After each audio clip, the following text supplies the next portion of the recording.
what's up, everybody? I'm Marcus. I'm Ryan. And together, we are the Northwest Sports Fanatics. Back at you guys with the NFL Northwest Sports Fanatics Power Rankings.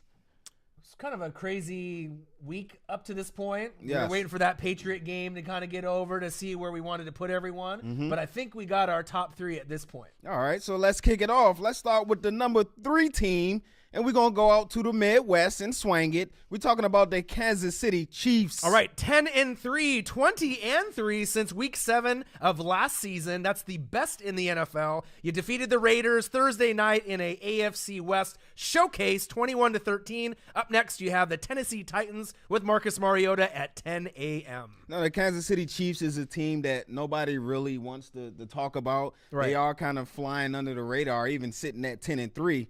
But they have a great trio of pass rushers: Justin Houston, Tom Ali, D Ford. D Ford is having a great year. He has 10 sacks on the year.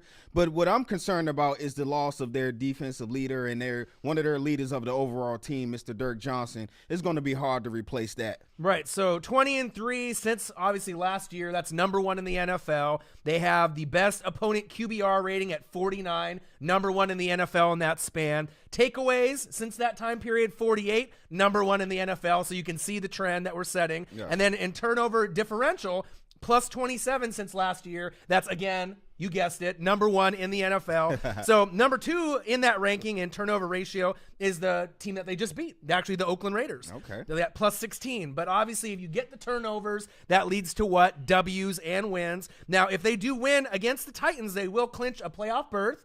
And most people had the Raiders as the second best team in the AFC behind the Patriots pretty much the whole year.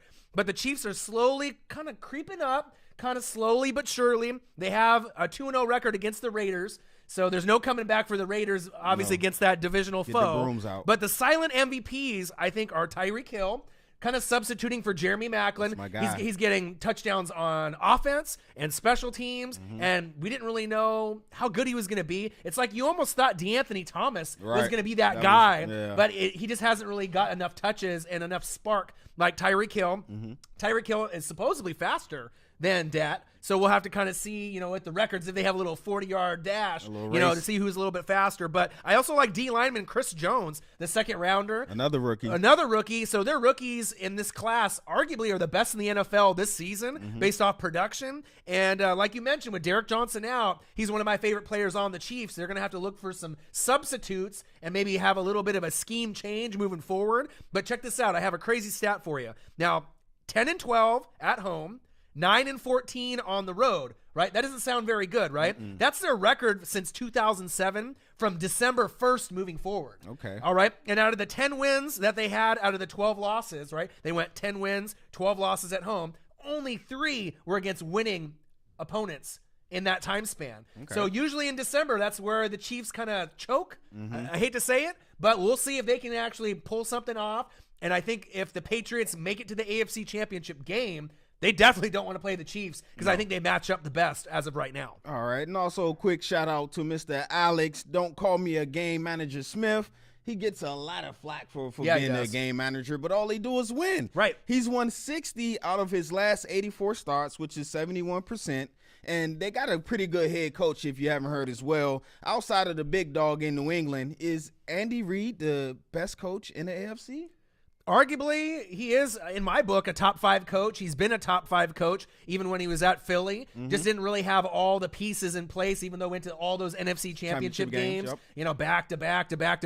But this may be the year. This NFL season seems a little weird. Obviously with Gronk with the injury, there's a little bit more wiggle room, and then obviously Dallas losing. Right. Their other NFC teams feel like they have a chance. So is this the year where we have 2 brand new teams make it to the Super Bowl? We'll have to wait and see. All right, so let's go on to our number 2 team, and we're going to talk about the Dallas Cowboys. All right, 11-2. You lost a heartbreaker 10-7 versus the rival Giants with Odell Beckham Jr. running for that nice touchdown grab off that slant. Up next, you have a feisty, hot Tampa Bay Buck team that is on a 5-game win streak. You're going to be hosting them on Sunday Night Football in prime time. And, man, they are already calling for Romo after already. like 3 games. He had 3 bad games. I mean, he's a rookie. Cut him some slack. Right. But, no rookie QB has ever led his team to the Super Bowl. and actually 4 rookies have got their teams to the championship game.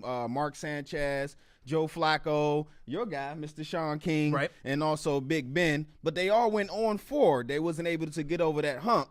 Now, teams starting a rookie quarterback in the playoffs since 1970 are only 8-14.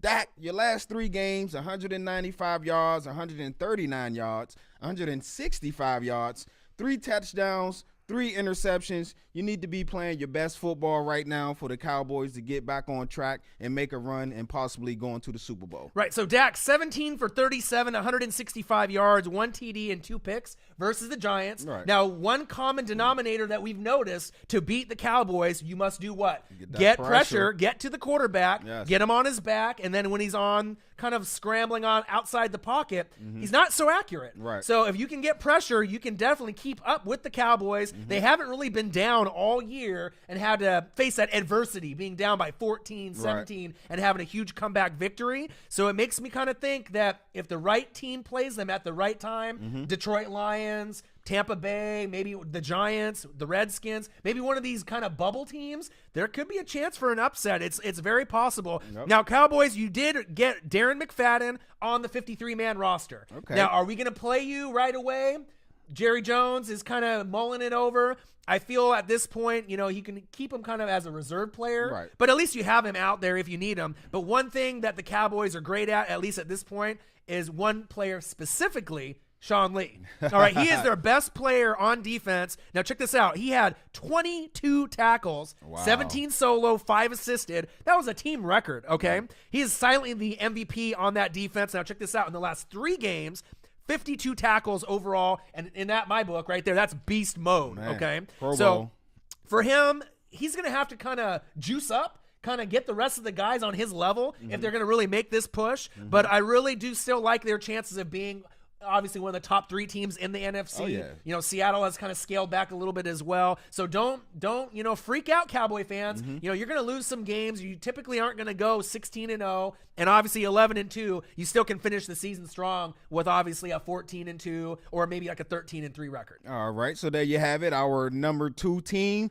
And the number 1 team in this week's ranking, of course, it's the New England Patriots. All right, 11-2. You defeated the Ravens 30-23. Up next, you have an AFC Showcase game, arguably one of the best all year, versus the Broncos in Mile High, 1:25 p.m. this Sunday. And we're going to start off talking about the GOAT. And the GOAT, of course, is Mr. Tom Brady.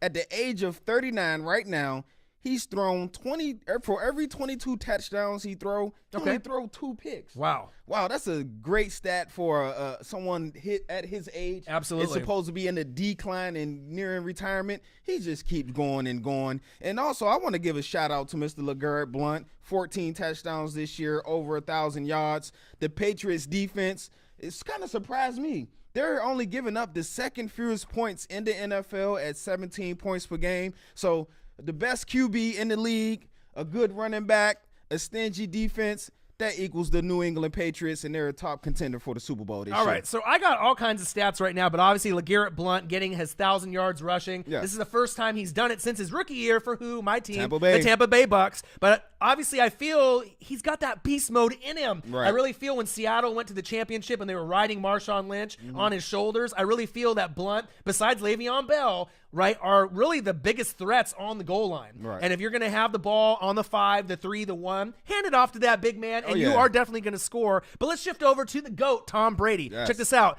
11 TDs and just 1 pick with Gronk off the field. So Wow. with Gronk not playing, no problem. No problem. You got Chris Hogan, you got Edelman, you got Malcolm Mitchell, the Yes. stud rookie. So you got plenty of windows for Brady to kind of show off his skill set, right?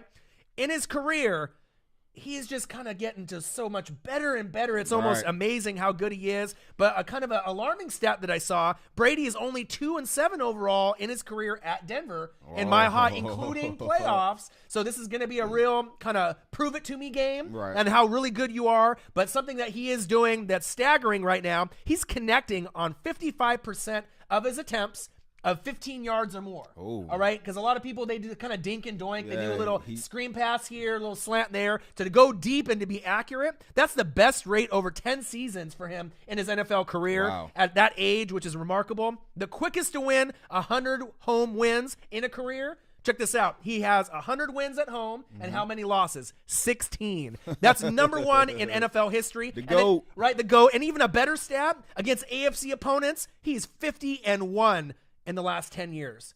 Is that real? Is that a real stat? 50-1? He's not making that up. Right, and he also joins Drew Brees, Randall Cunningham, Joe Montana, and Ken Anderson with the only players with multiple 400-yard games on Monday night. So you know when it's Monday night, he's obviously going to be shining. And the Pats have won at least 11 games, 7 seasons in a row. Wow. All right, that ties the NFL record set by who? Indianapolis Colts and Peyton Manning, 2003 to 2009. So I really like the Pats' chances of getting to the Super Bowl, and I still feel at this point they are my kind of favored team at this point until proven otherwise. All right, so there you have it, the Northwest Sports Fanatics NFL Power Rankings. We'll be back at you guys real soon with a new video. I'm Marcus. This is Orion. I only got one question for you. Who you know talk sports like us? Northwest Sports Fanatics.